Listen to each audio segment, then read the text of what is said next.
Hello user, welcome back to our channel.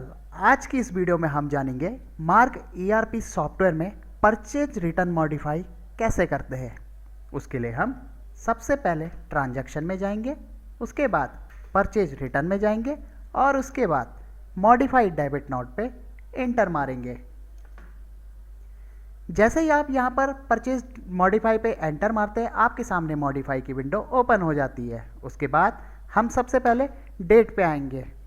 यहाँ पर सबसे पहला ऑप्शन दे रखा है कस्टम। कस्टम का मतलब आप यहाँ पर अपने हिसाब से डेट को कस्टमाइज कर सकते हैं। एग्जाम्पल के लिए मुझे एक पर्टिकुलर डेट से लेके एक पर्टिकुलर डेट तक के ही परचेज मॉडिफाई जो है वो मॉडिफाई करने या एडिट करने हैं, तो आप यहाँ पर वो डेट मेंशन कर सकते हैं। सबसे पहले यहाँ पर वो डेट डालेंगे जिस डेट से आपको परचेज मॉडिफिकेशन करनी है।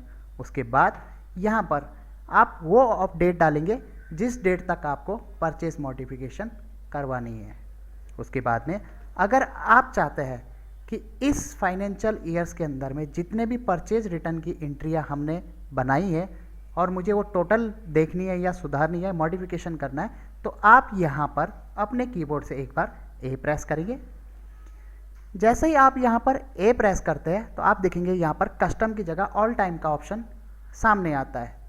आप चाहे, इसका मतलब ये है कि इस फाइनेंशियल ईयर्स के अंदर में जितने भी परचेज रिटर्न की एंट्रियाँ आपने बनाई है वो सारी की सारी आपके नेक्स्ट ऑप्शन में शो हो जाएगी। उसके बाद में नेक्स्ट ऑप्शन में जाने के लिए आप एक बार एंटर मारेंगे, उसके बाद अगेन एंटर मारेंगे।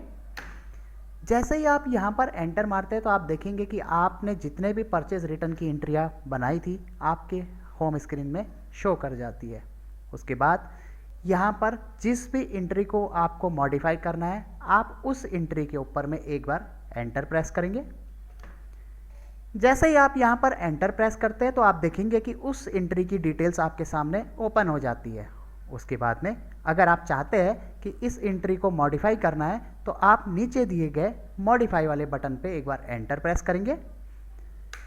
जैसे ही आप यहाँ पर एंटर प्रेस करते हैं तो आप देखेंगे कि आप उस एंट्री के अंदर में जा चुके हैं। उसके बाद में सबसे पहला जो ऑप्शन आता है वो आता है पार्टी नेम। आप चाहे तो यहाँ पर पार्टी का नाम भी चेंज कर सकते हैं। उसके बाद में नेक्स्ट ऑप्शन आता है डेट। आप चाहे तो यहाँ पर परचेज रिटर्न डेट को भी मॉडिफाई कर सकते हैं। उसके बाद में नेक्स्ट ऑप्शन आता है रिटर्न डिटेल्स। रिटर्न डिटेल्स मतलब कि जिस बिल को आपने रिटर्न किया था उसकी डिटेल्स आप यहाँ पर चाहे तो वहाँ पर उसकी डिटेल्स को भी मॉडिफाई करते हैं। एग्जांपल के लिए इनवॉइस नंबर, तो इनवॉइस नंबर भी आप यहाँ से सुधार सकते हैं। उसके बाद इनवॉइस डेट भी सुधार सकते हैं। उसके बाद अमाउंट को भी आप अपने हिसाब से मॉडिफिकेशन कर सकते हैं और रीज़न अगर आप चाहे तो यहाँ से रीज़न को भी मॉडिफाई कर सकते हैं। उसके बाद नेक्स्ट पार्ट आता है आइटम डिटेल।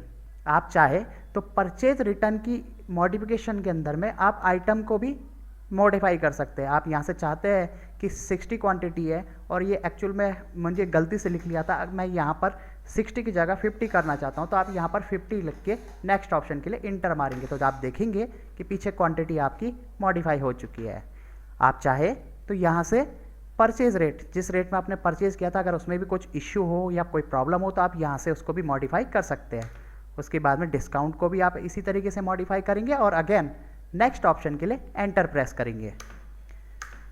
जैसे ही आप एंटर प्रेस करते हैं तो आप देखेंगे कि जो भी चेंजेस आपने करे थे वो चेंजेस ऑटोमेटिक आपके यहाँ पर शो कर जाएंगे या कंप्लीट हो चुके होंगे। उसके बाद में अगर आप चाहते हैं कि नेक्स्ट आइटम में भी कुछ इसी तरीके की मॉडिफिकेशन करेंगे तो आप इसके ऊपर में एक बार एंटर प्रेस करेंगे, अगर एंटर प्रेस करेंगे।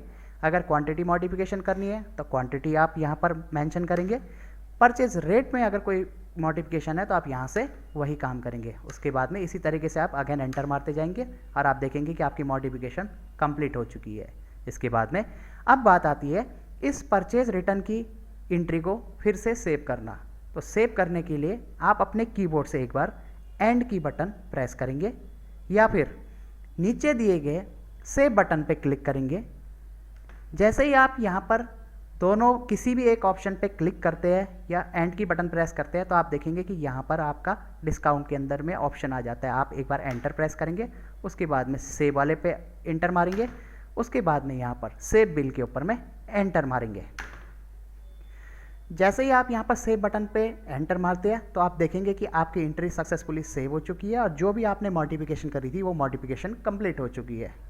तो देखा आपने मार्ग ईआरपी सॉफ्टवेयर में परचेज रिटर्न एंट्री को मॉडिफाई करना कितना आसान है। ऐसे ही इन्फॉर्मेटिव वीडियो के लिए हमारे चैनल को सब्सक्राइब करेगा, हमारी वीडियो को लाइक करेगा। Thank you.